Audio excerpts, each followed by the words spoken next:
कृपा से तेरे सभी का भला, बाबा कृपा से तेरे सभी का भला।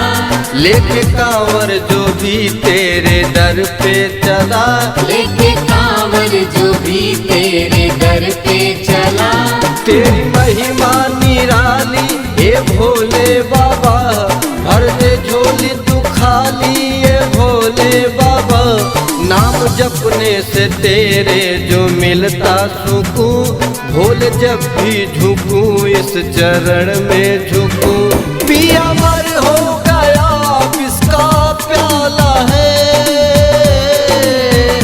पिया मर हो गया किसका प्याला है। मेरा डमरू बजाने वाला है, भोला डमरू बजाने वाला है, भोला डमरू बजाने वाला है।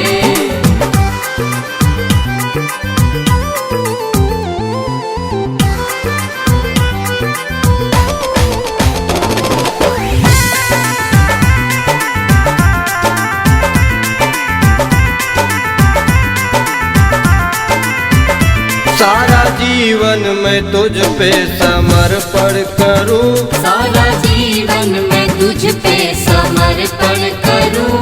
जो मिला सब है तेरा मैं अर्पण करूं।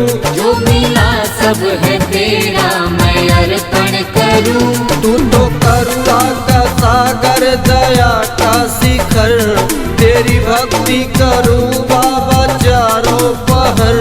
कालों के काल बाबा महाकाल तू, जीवन की धरती दुष्टों का पाताल तू।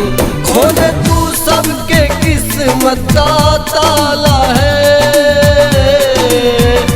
खोल तू सबकी किस्मत का ताला है। मेरा डमरू बजाने वाला है, भोला डमरू बजाने वाला है, भोला डमरू बजाने वाला है।